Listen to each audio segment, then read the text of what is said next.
Fast Lawyer VR Reviews. For sexy VR reviews, hit the subscribe button. Hello, I'm Fast Lawyer. Today we're doing a live initial impressions review for Gladius, Gladiator VR sword fighting, a game that was officially released out of early access 1.0 release on the Steam store October 29th, 2022 by developer Virtual Age. It officially supports all the major VR headsets, and it normally retails for $15. It's on a release sale, 34% off. I bought it at that price, and I tested it out on the Meta Quest 2 using link cable.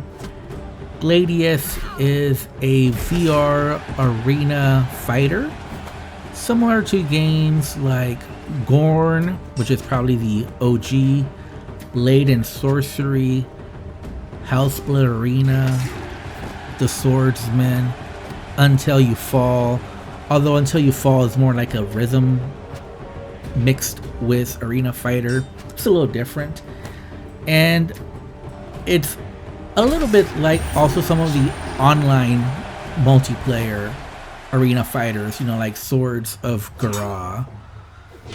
But I would say the closest comparison to this game would be Gorn, and I think this game does remind me a lot of Gorn. It's a very much a one-to-one translation of Gorn, just in a more realistic setting, you know, in ancient Rome, although it does kind of jump the shark, and you'll see that in this video. At some point, you know, you do fight skeletons and mummies, and then this giant minotaur, so things do go a little crazy in this game. So this game does embrace its arcade side. It does boast on the Steam store page, you know, realistic physics. I really don't know about that. Now, there is some physics here, so, you know, physics do sort of work, but they're definitely not the best physics or the most realistic ones.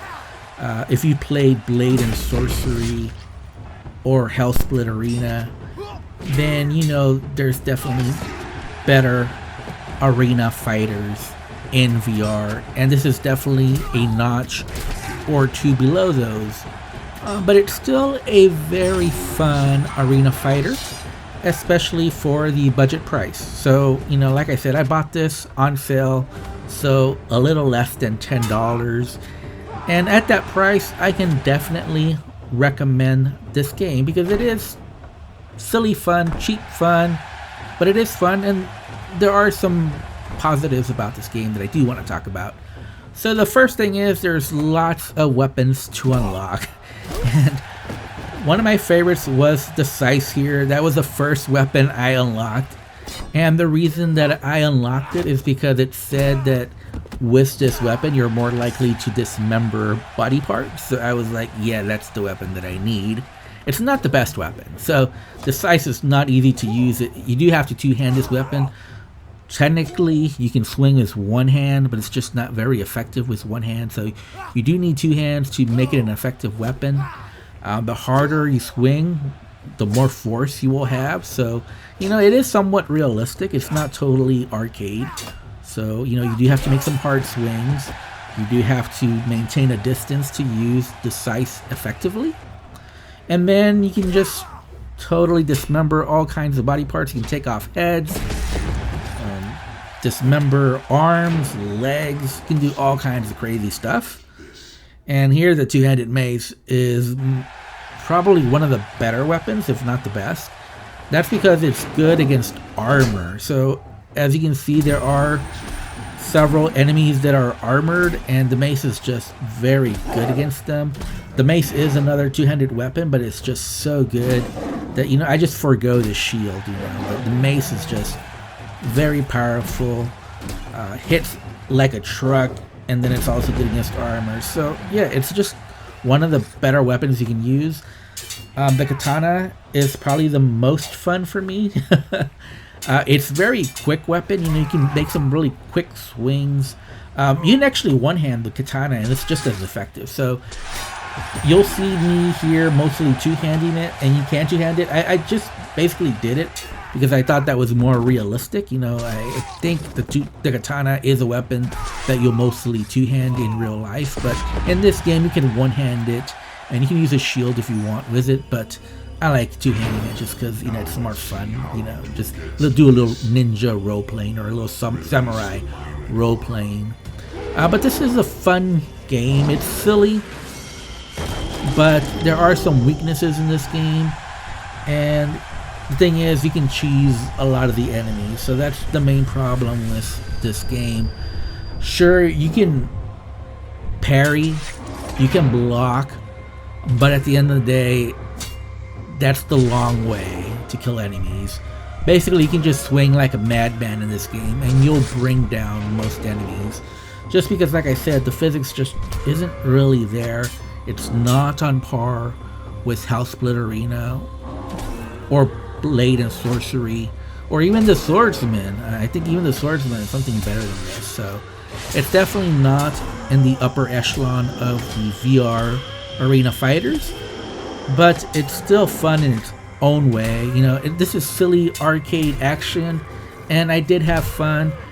Keep in mind, you do have to grind quite a bit in this game to unlock a lot of the content. So it took me about 2 hours just to get out of the endless wave mode, which you have to play, because you have to go all the way to the apprentice level before you're able to unlock the campaign and also the bridge mode. But even after that, there's several more arenas to unlock as well after that. And like I said, there's just a plethora of weapons to unlock, and I definitely have enjoyed unlocking the weapons because they all do feel different. You know, they have different strengths and weaknesses, so I have enjoyed unlocking the weapons. The bow and arrow, it was okay. Not the best bow and arrow mechanics in VR, but it's sufficient. Honestly, I was pretty bad in this. I did a lot of team killing, and I killed my allies, and I was just very bad. This is the first time I had played in this, so that's my excuse for playing so poorly. I team killed my own AI teammates. Not good. But still, I had fun. But yeah, you do have to make some accurate shots here.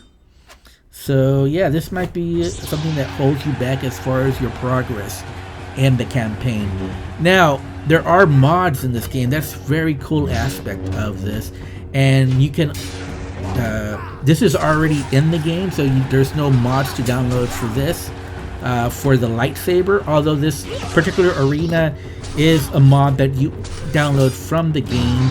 Now, this game is running on the Unreal Engine, and for the most part on my RTX 3080 I was getting 90 frames per second, but I did not have the graphics all the way up to the highest. So overall, you have to rate this game. I would give it a 6.5 out of 10. It's mindless, silly fun. It's good for that. It's a budget price, so I don't have a problem with that. There is a nice bit of content for the price, so I think it's a good deal, fairly priced, but it's just a notch or two below the best VR arena fighters, so that's why I'm only giving it a 6.5 out of 10. Anyways, I'm Fast Lawyer. If you enjoyed my review, don't forget to like, comment, and subscribe, and as always, have a wonderful day. Goodbye.